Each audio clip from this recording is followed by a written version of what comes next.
Hard to believe that thing was hanging from the roof, huh?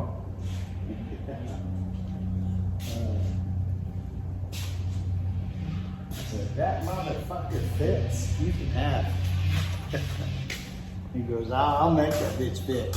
Yeah, but it measured what you, what you told me to measure it. So.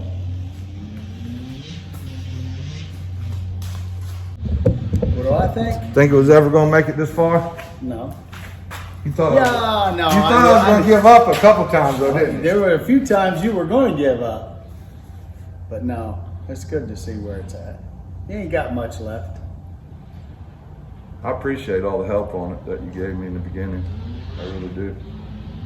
Yeah. Hell, I'd have never got, it would never be like this if it wouldn't have been for you helping me. Yeah. It'll be fun again once you get back out there. Yeah, I mean, I'm not trying to rotate the earth or nothing like that. I mean, I got enough motor to go out there and hurt myself. That's all I need. Yeah.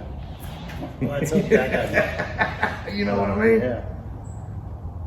I think it'll be a fun car, though. Yeah, the wishbone deal, that's a simple fix. Oh, I got to do something. When I cut that wishbone out, I got to fix that piece in the floor, too. Where that double bar is. Yeah. But you said I can cut that one out. You can cut that one. That's not your number. Because it's not mounted to my hoop. Right. That's your number. It's behind. It's behind it. Yeah. Because yesterday with the shock extensions that I put on there, when I jacked it up, it hits again. Oh, does it? But it don't hit by much. Yeah.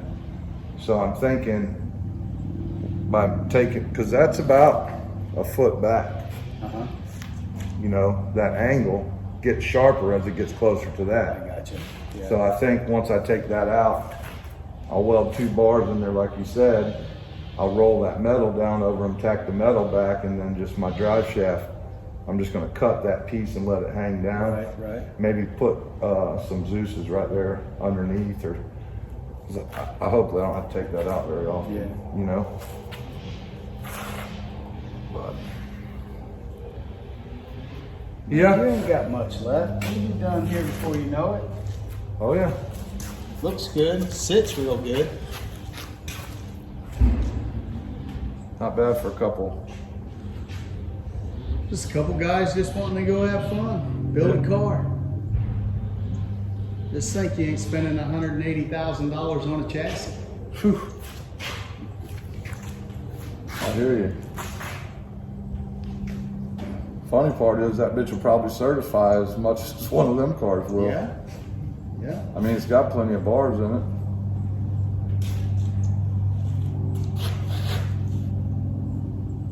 Hopefully they don't look at some of my welds. My Gorilla Snot. That's all right. What's up, guys? How y'all doing today? It's Friday. About 12:30 or so, something like that. I came over here. I kind of got excited about being on the 2-step yesterday, seeing that work. Today, I am going to jack up the back of the car and make sure my electric shift is working. I don't know much about this grid. I'm used to a 7531. Which the grid's not going to be in the car very long because I'm probably just going to race it for a little bit like it is, and I'm going to be selling my race pack grid and my nitrous controller. I'm going to sell all that stuff off because I do have fuel tech for the car, and I'll probably end up selling the carburetor, which is a good carb.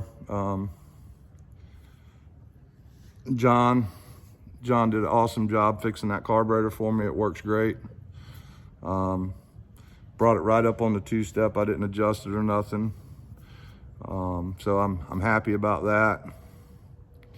But eventually I want to be on fuel injection. So that's the game plan. But since I've already got the car all wired and everything's ready to go, I'm going to take my time, gather up the rest of the components I need for the fuel tech and get them. So I opened up my grid on my computer. Let me see if I can turn. So what I'm gonna do is I've dropped the RPM down to 3,000.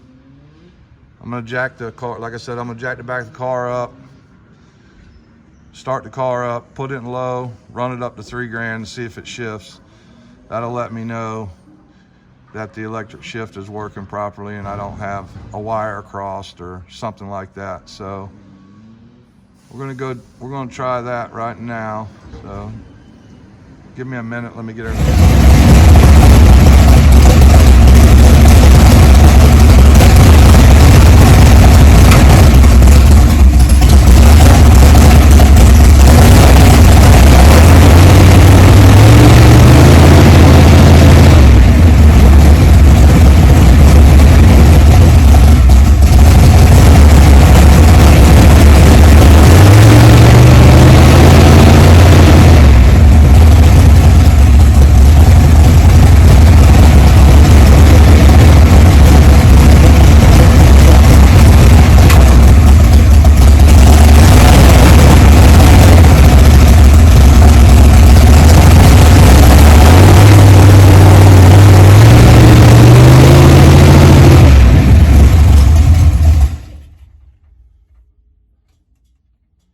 Well, that didn't work, so now I need to try and figure it out, because this thing should be hitting that. So back to the drawing board. Let's see if we can go out here.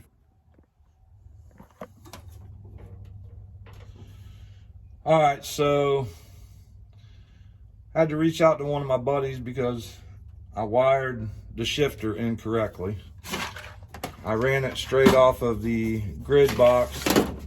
I kind of thought I wasn't supposed to do that, but it didn't tell me to run it through a relay. So I dug through, I called my friend Kyle Buckmaster. He's got Buck Nasty Performance.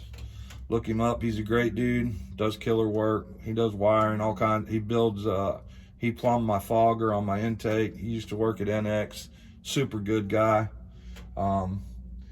He can definitely help you with anything. He's pretty intelligent on this stuff. But anyway, we got to talking, we figured it out. So I disconnected the brown wire and I took it to my relay panel because I have a negative trigger relay right here.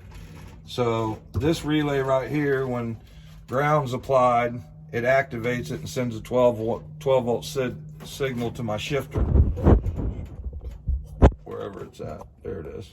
So I'll run off of that relay from there. I'll run a wire back to there and it should work. So give me a few minutes. We're going to try that out and see how that does. All right, so let's fire this thing up and give her a try.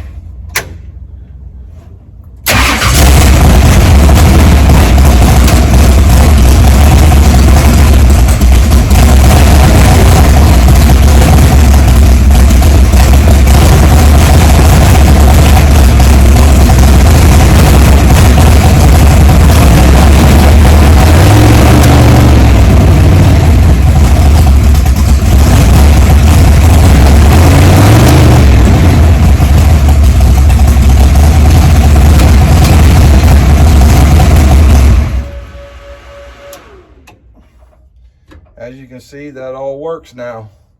Appreciate Kyle for kind of walking me through it over the phone. Like I said previously, he's up in the Oklahoma, Texas area somewhere. I'm not exactly 100% sure, but he's got a little shop called Buck Nasty Performance. If you guys are up that way, or he takes shipping, I ship my intake to him and he plumbed my fogger for me. Just a real helpful dude, good friend. I appreciate him helping me out because I don't know everything and I had it totally hooked up wrong. A couple seconds of talking to him, he said, oh, we got to have that on a relay. Got it all figured out. Works good. I got it shifting it right now. I just got it shifting at 3,000 just to, check. And I got the car jacked up in the back. That's why I put the steering wheel on and hold my foot kind of close to the brake pedal in case it fell off the jack. But that's another story in itself. But yeah, man, I'm excited. All that's working now. That's good. Now let me see what other little project I can get into. See ya. The other day, y'all heard me talking about my neutral safety switch. Well, what a neutral safety switch does, it doesn't allow the car to be started if it's either in reversed, first, second, third, whatever kind of if it's in a gear. It either has to be in park or in neutral. So like right now it's in park. I don't really want to start it up, but it's in park, so let's just see. It turns over. When I pull it back into reverse, nothing. It won't let it start. Same thing, neutral, it'll start. Pull it back into first, nothing. Second, nothing. Go back to neutral, it starts. And what had happened, there's a little micro switch in here, kind of like what's on your, I don't know who runs them. A lot of people run different switches. Just a little micro switch with a little roller on the end of it. The roller had bent over and when it bent, it was pushing the switch down the whole time, so it wouldn't let the car start at all in any gear, even in park. So I had to take this side plate off, which I kind of boogered it up here, right here. I had to drill that one out because these are the 4 holes. There's 4 that hold this plate on the side, and I didn't want it to vibrate loose, so I put Loctite. Bad idea. I had to get a pencil torch and kind of heat these up to get the Loctite loose because they're an Allen. It was a pain in the ass. This one's stripped, so I had to drill it out, but it is what it is. I looked in there. When I looked in there, that's when I noticed the thing was bent. I took the micro switch off, straightened it out, put it back in, and now it's working properly. I don't have to worry about accidentally starting the car in gear and running somebody over. And that's all that safety feature is. It's just so your car can't start when it's in any gear, just in case you don't have your foot on the brake, it starts up and lunges or whatever. You won't run nobody over, you won't hit nothing. It's an NHRA safety rule, and I'm not gonna lie, this is the first car that I've ever had it in, and I've had 2 or 3 different other cars, and they never had neutral safety switches in it. So I've kind of been doing this car right and making sure that I have all the safety features that I need. But that was one thing I did want to tell y'all about, because yesterday's video I kind of told y'all that my switch was messed up. So all right, on to the next.